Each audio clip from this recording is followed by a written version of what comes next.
Today in our 2016 GMC Acadia, we're going to review and install the Curt Hitch part number 13424.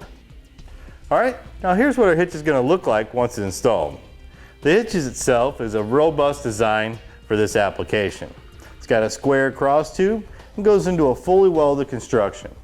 Here on either side of our receiver tube is our easy to access chain hold downs. Going all the way through the receiver tube is our 5/8 pinhole for securing our attachments. This is our Class 3 2-inch by 2-inch receiver tube. It's capable of up to 500-pound tongue weight and a 5,000-pound tow capacity. When coupled with a weight distribution hitch, you can get up to 600 pounds tongue weight and a 6,000-pound tow capacity. Now, one of the really nice features about this installation is how easily the fascia door will go back on even with our hitch in place. It covers up that hitch when it's not in use. Simply put the fascia back in place and lock down the two corner tabs.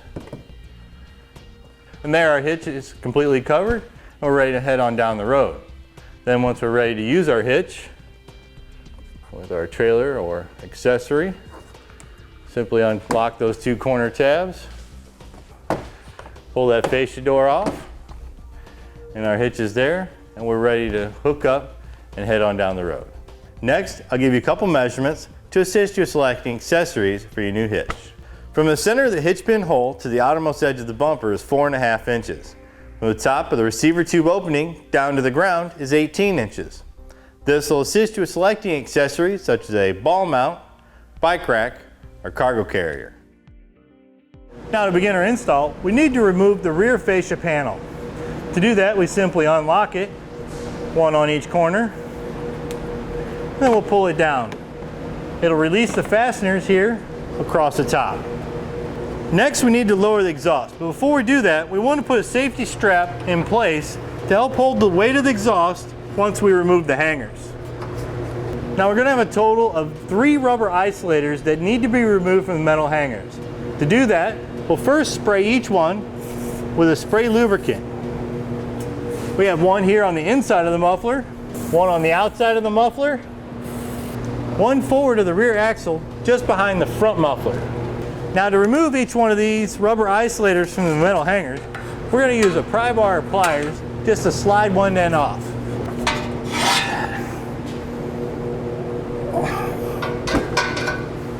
Just like that, we've lowered the exhaust and exposed the frame rail.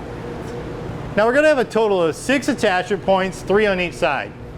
These attachment points here in the bumper beam are pre-drilled holes.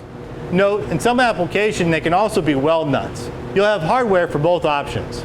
Here at the frame rail, we're going to have 2 weld nuts. These weld nuts are built into the frame by the manufacturer, so only simply add hardware to secure the hitch. Now before we attempt to install the new hardware, we're going to want to clean out the weld nut because over time they build up with rust, dust, dirt, and debris. To clean it out, we're going to use a spray lubricant and our 1/2-inch nylon tube brush, part number 814092. We'll thoroughly clean out the threads of that weld nut to make sure our new fastener will install nice and easily. Now for each of the weld nuts, we're going to have a 12mm bolt. This will be supplied with the install kit. Now we know it threads in nice and easily, we'll go ahead and repeat the same process for the remaining weld nut attachment points. Now for each of the weld nut attachment points, we're going to have the 12mm bolt and 1/2-inch conical tooth washer. The teeth of the washer will face the hitch as the bolt will go through the hitch attachment point and then into the weld nut. Now for applications like this one that just have the pre-drilled holes here in the bumper channel, we'll be installing a 1/2-inch carriage bolt and block. We'll feed them into place, down through the attachment point, and then once the hitch is in position, we'll install our flange nut to secure it. To get our hardware in place, we're going to use the 1/2-inch bolt leader that's supplied with the install kit. Let's go ahead and start installing our hardware here into the bumper channel. We'll take our bolt leader, feed it through the attachment point, and out the end of the frame.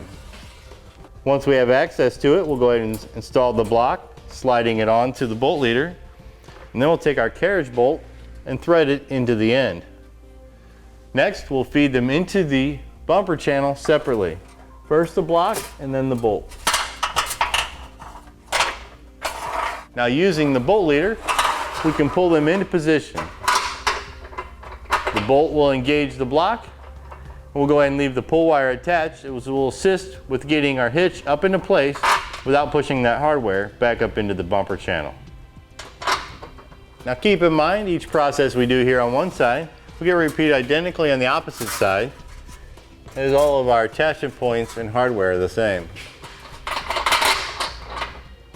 We're now ready to install our hitch. It's a good idea to get next to the hands to help you hold the hitch while you install your fasteners. We'll feed the pull wires through the center attachment points and then bring the hitch up to the frame.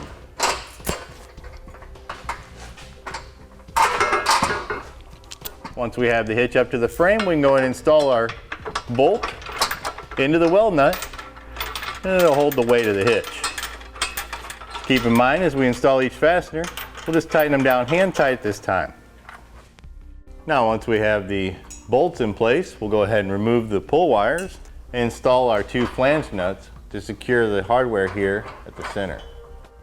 Just like that, we've got all our hardware in place and we're ready to tighten it down.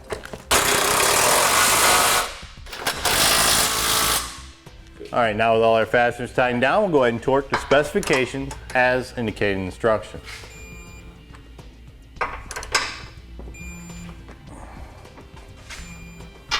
Now with all our fasteners tightened down and torque specifications, we'll go ahead and reinstall the exhaust.